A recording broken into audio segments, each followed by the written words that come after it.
আসসালামু আলাইকুম, আশা করি সকলে ভালো আছেন এবং সুস্থ আছেন।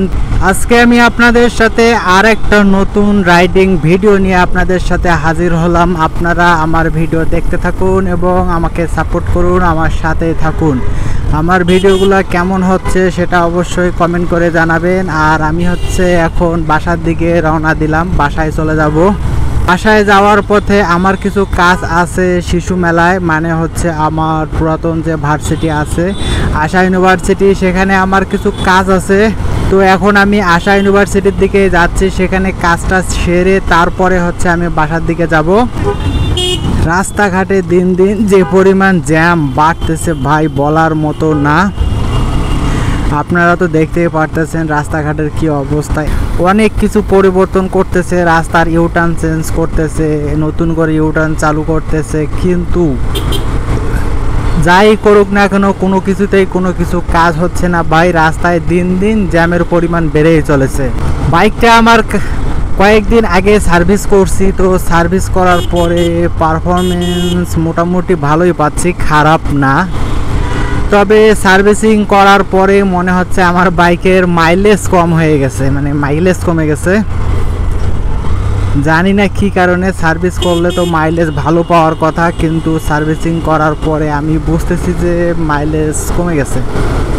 তবে সেইভাবে তো এখনও টেস্ট করি নাই, তো একটু মাইলেজ একদিন টেস্ট করে আপনাদের জানাবো যে এখন মাইলেজ কেমন পাচ্ছে। আগে তো 50 করে পাইতাম, মানে 48 থেকে 52 এর মধ্যে ধরেন অ্যাভারেজে 50 পাইতাম। আজকেও আমি লিং রোড হয়ে যাব, আর এই রাস্তাটা দিয়ে গেলে কোনো জ্যাম পাবো না, একটাই শুধু সিগন্যাল এখানে। এবং এরপরে আমি আগারগাঁও যখন যাব, আগারগাঁওয়ের ওইখানে একটা সিগন্যাল পাবো, তাছাড়া আর কোনো সিগন্যাল নেই, ডিরেক্ট ভার্সিটি চলে যাব। প্রতিদিনে তো আপনাদের সাথে এই লিং রোডের ভিডিও শেয়ার করি, ভিডিও শেয়ার করতেই থাকি, আর আপনারা এই লিং রোডেই দেখেন। তো আর কী করার, আমার অফিস থেকে বাসা যাওয়ার রাস্তায় তো দেখি দুইটা, হয় বিজয় সরণি হয়ে ওই সাইড দিয়ে যেতে হবে, না হয় এই সাইড দিয়ে যেতে হবে, তাছাড়া তো আর অন্য কোনো রাস্তা নেই।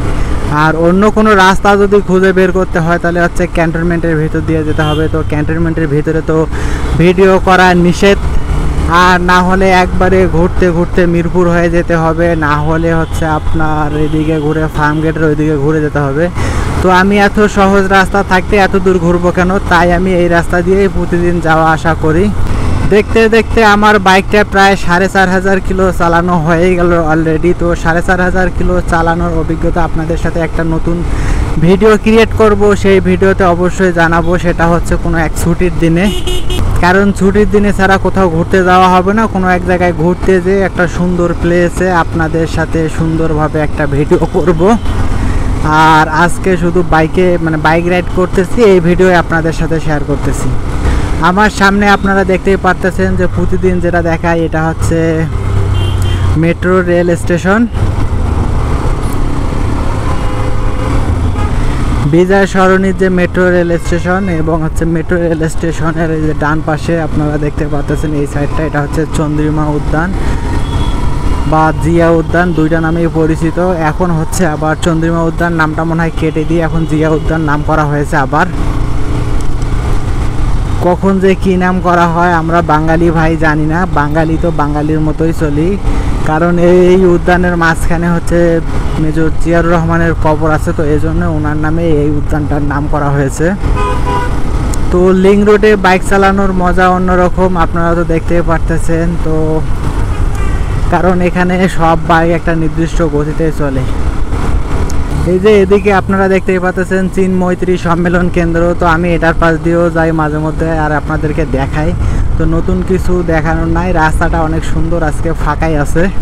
কয়েকদিন আগে এখানে বৃক্ষ মেলা হয়েছে, এই যে বৃক্ষ মেলার এখনও কিছু গাছ রয়ে গেছে। আপনারা চাইলে আপনাদের বাসার ছাদের জন্য যদি গাছ কিনতে চান তো এখান থেকে এসে নিয়ে যেতে পারেন। এবং সব কিছু অলরেডি সরাই ফেলছে, শুধু একটা বা দুইটা নার্সারির গাছ আছে আর কি। বলতেছিলাম যে আমার বাইকের পারফরমেন্স আমি মোটামুটি রাইডিং দিক থেকে, ব্রেকিংয়ের দিক থেকে, সব দিক থেকে ভালো একটা কনফিডেন্ট পাচ্ছি এবং ভালো একটা এক্সপিরিয়েন্স পাচ্ছি, খারাপ না। শুধু একটাই সমস্যা হয়েছিল আমার বাইকে, সেটা হচ্ছে কয়েকদিন মানে বাইকটা কেনা 3 থেকে 5 দিনের মাথায় আমার হচ্ছে হেডলাইট জ্বলতো না, এটাই সমস্যা ছিল। সেটা হচ্ছে প্রথম সার্ভিসিংয়ে এটা ঠিক করে দিছে, এরপর থেকে আর বাইকে তেমন কোনো সমস্যা আমি ফেস করি নাই। আমি এখন আছি পুরানা যে গণভবন ছিল সেই গণভবনের পিছনের রাস্তায়। এই যে আমার সামনে হচ্ছে গণভবনটা, আপনারা দেখতে পাচ্ছেন। শুনতেছি এটাকে নাকি জাদুঘর করা হবে, এখন দেখি কবে কি হয়, আসলে জাদুঘর করা হয় না কি করা হয় আমি ততটা শিওর না, তবে যতটুকু সম্ভব জাদুঘরই করা হবে। মানুষদের জন্য টিকিট করে এটা উন্মুক্ত করে দেওয়া হবে, যে টিকিট কেটে কেটে মানুষ দেখতে পারবে, যে এটাই হচ্ছে গণভবন।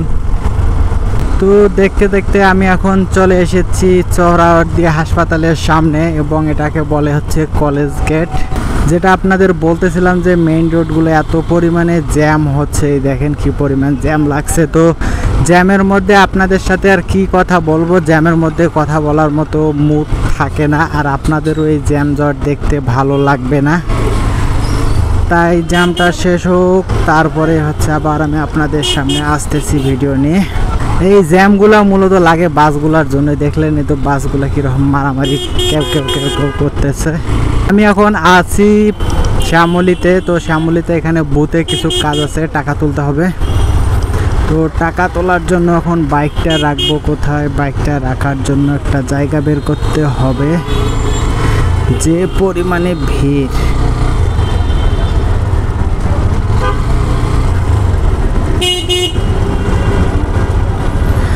জ্যামের পরিমাণটা অনেক, আর কি করার।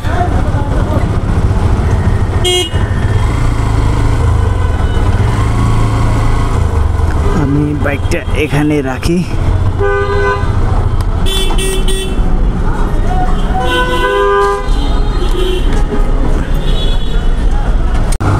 ভার্সিটিতে কাজটা শেষ করার পরে আমি এখন বাইরে আসলাম। এখন আমি হচ্ছে গাবতলীর দিকে যাচ্ছি। তো আজকের ভিডিওটা মনে হচ্ছে অনেক লং হয়ে যাচ্ছে, তো আজকের ভিডিওটা থেকে এখানে বিদায় নেওয়ার সময় হয়ে গেছে। হোপ রাখতেছি আমার ভিডিওটা আপনাদের ভালো লেগেছে। যদি আমার ভিডিওটা আপনাদের ভালো লেগে থাকে তাহলে অবশ্যই লাইক, কমেন্ট অ্যান্ড শেয়ার করবেন। আর আপনি যদি আমার চ্যানেলে নতুন হয়ে থাকেন তাহলে অবশ্যই আমার চ্যানেলটি সাবস্ক্রাইব করে আমাদের ফ্যামিলি মেম্বার হয়ে যাবেন। আজকের মতো এখানে বিদায় নিচ্ছি। সবাই ভালো থাকবেন, সুস্থ থাকবেন। আল্লাহ হাফেজ।